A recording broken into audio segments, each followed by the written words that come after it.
The most important skill you can have in life is probably to always keep learning and being curious. Think about it, the people who are most fun and most nice are often the people who are curious, open-minded, and always eager to learn new things. And also they are almost always able to accept that they can be wrong about things and know that they don't know everything. They can learn new things and they can be wrong. Therefore, we always want to continue learning until the day we die. And a great resource to keep you learning is having a personal development plan. So what is a personal development plan? Well, it's just as it states, a personal plan just made for you, where you keep and track all of the things that you want to develop about yourself or learn about, so that you keep exploring new topics and improve yourself. This is my personal development plan. I've only been using it for a short amount of time, but I think it's really good, so that's why I'm sharing it. So I have 2 active goals and some other topics that I want to expand on and learn more about in the future. And then I have this like tracking system. So as you can see, my learning Japanese is pretty much off track. And I'm doing a good job with the perfectionism one and become better at not overworking everything that I do. So I'm on track with this one. So I'm gonna follow you along and help you create your own personal development plan using this template. I will do it in Notion, but it works just as well with any other program where you can make a simple table like Excel, or maybe you could do it in Word or OneNote or something like that. I would say even pen and paper would work. Okay, so I've just created an empty page here in Notion and I'm gonna insert a table. There you go, super simple, and I'll call this personal development plan. It's really simple, and the first thing that we want to add is what kind of area it is, just so we quickly can scan and see what type of goal or development that we're doing. So I would say this is called area of development. And what I would like you to do when you go through this, you can create the whole thing at first, or you can fill it in as you go. But for this one, area of development, I would say like brainstorm all of the things that you want to learn about, like knowledge areas that you want to learn more about. It could be skills that you want to learn, and it could also be like improving your personality. If you know you're having a hard time with, for example, saying no, then that could be an area of development, like learning to say no to things that I don't want to do. And also, I think it could be a mix of work stuff and personal stuff. So yeah, do a brainstorm of all the different areas that you want to improve in, and then you can have kind of a backlog, and then you can have some that are actually active. Then I would say the next one is just a regular text box, which I would say is the learning goal. So in addition of having like the area of development, which I said was like learning Japanese, then the learning goal should be more specific. So like, what within learning Japanese is it that you actually want to achieve? Because just learning Japanese, that's not a very good thing to strive for, because it's like, do you want to be able to write kanji? Or do you want to be able to have a conversation? Or do you want to complete Duolingo, all the levels? Or do you want to be able to do like some kind of Japanese test on the hardest Japanese level? Like, there are a lot of different goals that you can have related to an area of development. That's why I've split it up, because an area of development, I think, is something that you could be working on a long time and not get finished. So that's why you should connect a specific learning goal to it, so that you can say that you're finished with this one. But then you still have your area of development, and you can pick more learning goals connected to this that you can add later on and work with later on. Then, in order to reach this learning goal, of course you have to do things. So then I think one is actions to take, and another one is habits to support me. So these are both things that you should do, but this one, actions to take, are more kind of like one-time things. So like, for example, for learning Japanese, an action to take might be to read a specific book in Japanese. You do it once and then you're done with it. Whereas habits to support me are things that you do like daily or weekly or repetitively to support you in completing your learning goal.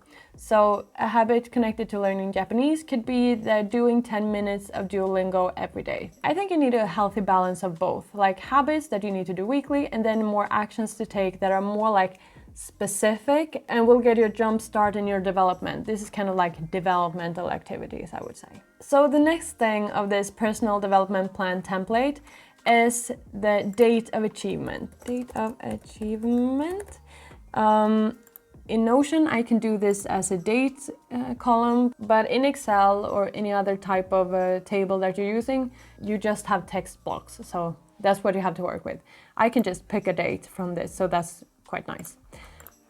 But this is basically based on the personal development plan. When should you complete this learning goal? Not any harder than that. And the thing about this too is that if you have a long list with area of developments that you want to improve in, don't put out date of achievements for everyone. Like, be realistic. What can you actually complete in that amount of time? I would say, like, don't have more than maximum 3 things going at once, because you need to make it realistic, otherwise you won't be using this personal development plan. Another thing that I think it's really good to reflect on when starting a learning goal is what type of resources that can help you. So I would put that as a column too. And this is to make you reflect a bit on what you can actually do about this learning goal, because there are loads of different things that you can do. So what are some resources to help me? It could be like books or articles that you can use to read to gain knowledge. It could be people. If you're doing some kind of personal improvement, it could be good to have like your partner to give you feedback on if you're doing well or not. Or it could actually be like Google, to Google different topics. It could be a lot of different things. And listing out those resources also makes it a bit easier for you to fill in the actions to take and the habits to support me, because you should be using these resources in order to advance within your learning goals. So yeah, these resources to help me should connect to the actions to take and the habits to support me. And now you've set up your baseline basically. And now you know what you want to do, how you're going to do it, until when you're going to do it, and what can help you. But now you also need something to hold you accountable and to make sure that you're actually doing it and making sure you're seeing progress. So the first thing I would like to add is some kind of follow-up system to see if you're on track or off track. And in Notion, I would just put this as a select type and do follow up, and then I would just do on track, off track, and at risk. And then I can do some beautiful color coordination on this. You can also do that in Excel, color coordinate them a bit, and then you can just check every week if your goal is on track, at risk, or off track. And that will make it easier to visually see how it's going with your goals. But I think a good way to follow up is also to do it a little bit more detailed too. So I would say that another thing to reflect on is actually how to measure progress. Because it's a really good way if you can actually track with numbers how your progress is going. And sometimes you have to be a little bit creative for this to work, but it's actually pretty good to do this in advance so that you know how you can measure and follow up on this goal. So for example, learning Japanese, you could have how to measure progress. You could see how far you've gotten on Duolingo, like completed Duolingo steps. Or it could also be the amount of words you know, just some kind of metric that can track your progress. And it doesn't have to be an actual metric. Like for example, some things within your own personal improvement, like for example with my perfectionism that I want to improve, something could just be like every week track on a scale from 1 to 5 how well you did that week. That's also some kind of metric. And that will help you track your progress with time. And then every week, I would say that in the simplest form, you should do some kind of reflection. So you should do this for every area of development, to go through these questions to make sure that you're progressing. And those are, what did I do good this week? Which is for you to track and feel good about the things that you did good. Because if you did some kind of improvement in yourself or in the skill that you're learning, then you should celebrate that you actually accomplished something and that you felt good about it. You should definitely do that. What did I do good this week? And then what can I improve until next week? Maybe you didn't open this personal development plan template. Well, then that is an improvement you can make until next week, that you need to go into the personal development plan and actually focus on it and do the work. There are probably a lot of things that you can improve, and it's really good to reflect on those and just make small improvements all the time, because that is what makes us go forward. And then reflect on what actions will you do next. You have your actions to take and your habits to support me. Which of these will you do during the next week? So this is a really good way to follow up on your personal development plan every week. And you can set this up in Notion. I will go through it real quickly. I will make a table and I will call this review. And then I would call this review again. So, and I would like to connect this table to this table because that's something you can do in Notion. So I will make a relation really quick and do personal development plan. So this way we can pick, based on these ones that we have, all of the areas of development, we can pick which one we are reflecting upon. And then I would just add these questions. And then in the end here, I've added a tracking. So based on the how to measure progress, so like completed Duolingo steps, you can add a number. Like this week I completed 7 of them. So then I can see for every week how that's tracking and how it's going for me. So I would name this, I can remove this now because we have this review.